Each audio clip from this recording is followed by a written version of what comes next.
we're going to learn about their social pyramid. You have your foldable. Most of you already have it folded. So you know that as we read, we're going to stop at each section and we're going to fill in one. All right? Class structure. During the classic period, the Mayans lived in independent city-states, like Tikal. Within each state, Mayan society was structured like a pyramid. The ruler of each city-state was at the top of the social pyramid. The rest of Mayan society was organized in a series of layers below him. Who would like to read about the ruler? Go ahead, Marcus, nice and loud. The ruler, the highest authority in the state, was the Halak unit. Halak unit, a Mayan word that means choosing. He ruled the state with help of his advisors. He decided when and where to go to war. The Mayan ruler was considered a godson. During the religious ceremonies, he wore a headdress that was all tall, was as tall as a person. When he died, a son or other clan related succeeded him. The Mayan rulers were almost always men, but scholars believe that one considerable influence probably was the younger generation.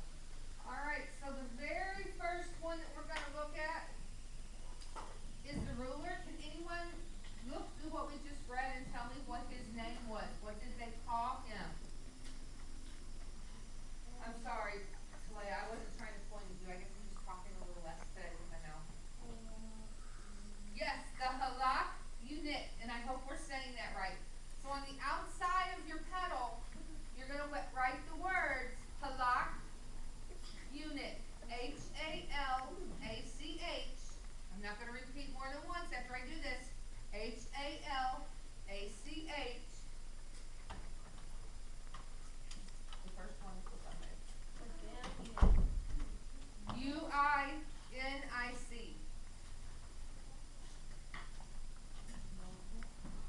Did you find it?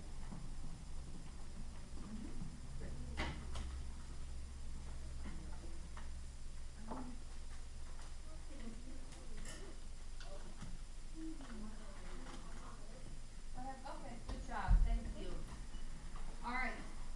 Now, when you flip that petal up, we're going to write what's important inside it. What is one thing that we can say the halak unit did? What is our number one little thing that we can write in there that we read? What did he, Dylan, what is one thing he did? There you go. One big thing that he did. He decided when and when not to go to war. So you need to write that in your own words. You can write to war or not, if that's how you choose to write it. It's something that will help you remember that that's what he makes the choice of whether or not we go to war. Okay, I'm only going to ask you one time to get up in your seat and sit down. Okay, but laying in the floor is not acceptable, and you know that. 3, 2, 1.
nobles from what we just read. The first little paragraph tells you a very important thing. Kai, what does it tell you? They gathered up taxes of like illegal projects for the construction of new contracts. Okay, there you go. We're gonna write that, but there's something else. They were the only ones that were able to what? Read and write. So nobles were the only ones that could read and write, and they were the ones that gathered taxes, supplies, and labor.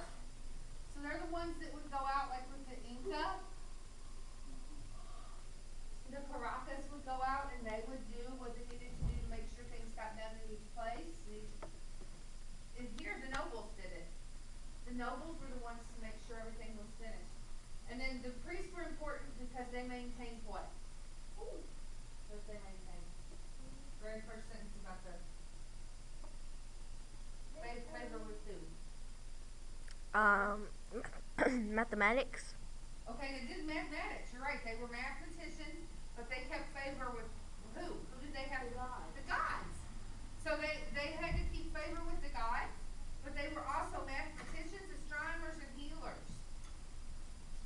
So they were the next people right below the ruler. The next person right below the ruler would be the nobles and the priests. They had the next highest job.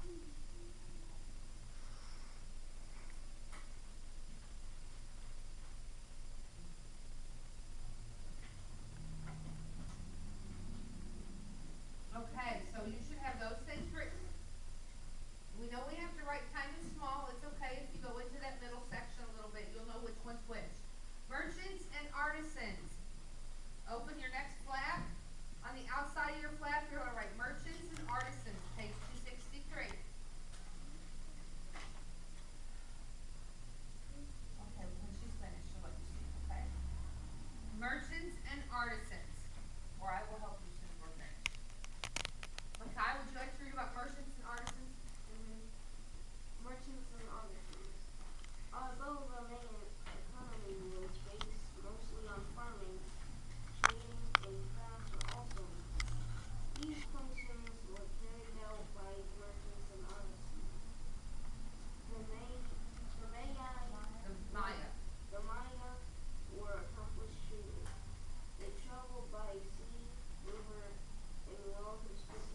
Mayans actually made their own paper and they made books.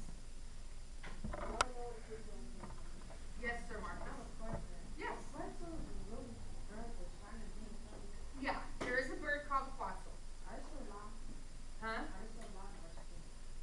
Wait a minute, I can't hear you.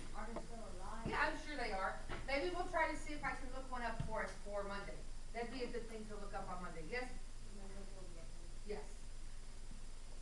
Alright, so everyone should have written inside their flag. They should have written that they were accomplished traders and they made a wide variety of objects.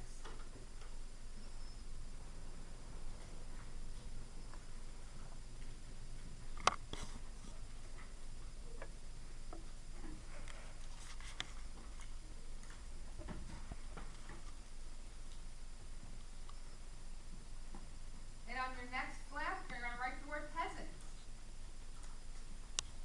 That's the number 4 flap. Peasants. P-E-A-S-A-N-T-S.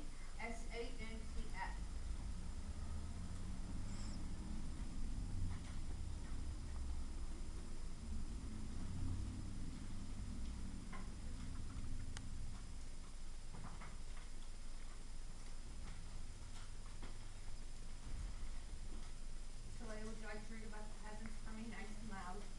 The peasants were the backbone of modern society. They worked hard in the land, growing Maize. maize, squash, wheat, and other crops to feed the population. During the growing season, the men spent most of the day in the field, farming or working. Oh, honey, the word is not a bad word. A hoe is something that is a long stick and it almost looks like a little backward shovel. So instead of shoveling this way, you're hitting the ground this way and it's knocking the soil. Women usually stay closer to the home, with men leaving and food when they were not working or in the land. Peasants spent time building pyramids and temples in exchange for their work. They sometimes attend royal weddings and women. Peasants also served as soldiers during the war. Alright, so name one thing the peasants did, Kenan.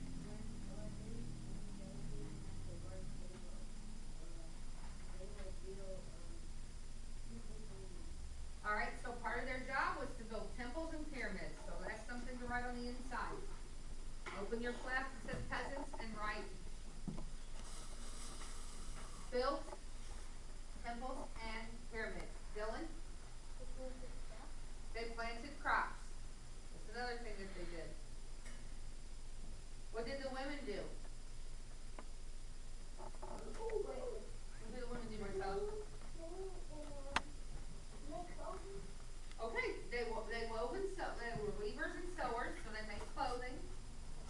And they cooked and they took care of the house. So very good. Now, in exchange for the work that they did, what were they sometimes allowed to do? What were they sometimes allowed to do? Right, they were allowed to attend the royal weddings. So it would be like if you lived in England when Prince William and Princess, well, Kate, I think she's Lady Kate. I don't believe they call her princess. But it would be like you had done the work that you had done, and they would tell you that you were allowed to come see the two at their wedding. So you'd be allowed to go see them get married. A royal wedding would be a wedding between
medieval time? Yes. Okay. Very good. That is exactly right. Okay. Now on your last little pedal, you write slaves. And go ahead, Edgardo, and read about slaves. Slaves at the bottom of the social pyramid were the slaves. Slaves performed manual labor for their owners. Some were born into slavery, but free people sometimes became slaves. Some children became slaves when their parents sold them for money to feed the rest of the family. Most prisoners of humble origin were made slaves. Those of higher rank were sacrificed to the gods, and some people were made slaves as a punishment for serious crimes. In general, slaves were not treated badly. Sometimes they actually had easier lives than peasants, depending on what job they did and where their masters lived. The slaves were not free to come and go as they pleased. Often they were sacrificed when their master died. Now that we look at the Mayan class structure, let's take a look at what daily life was like for the majority of Maya, the peasants. Okay.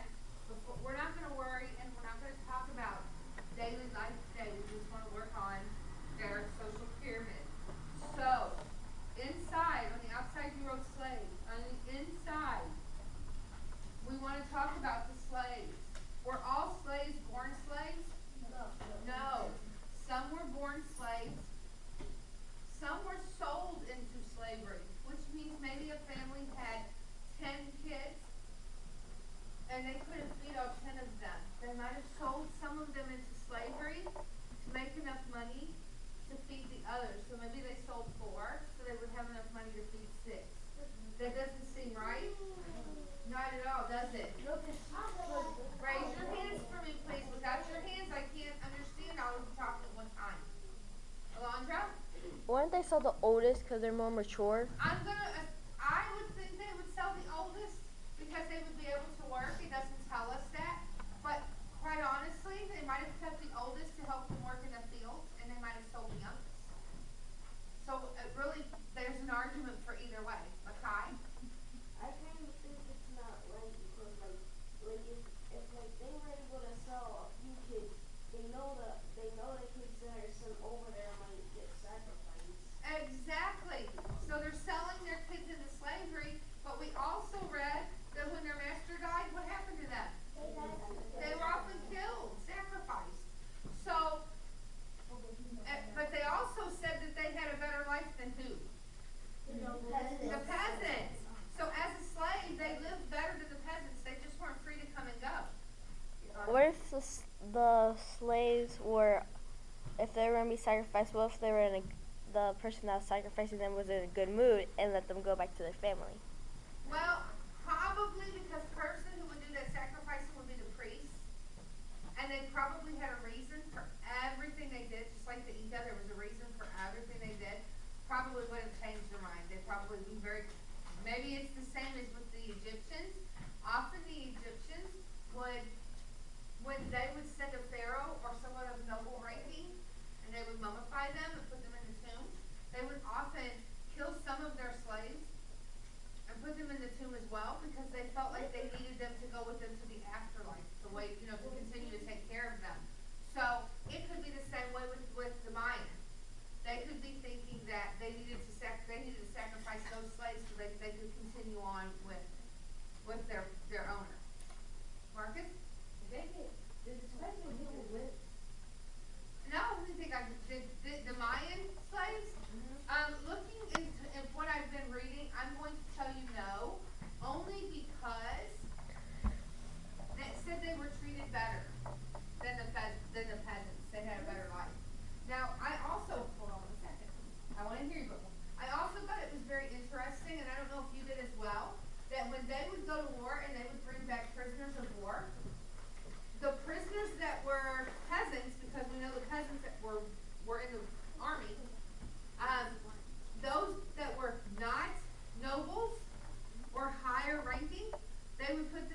one there, so you're gonna know which one's first and second by the way it folds.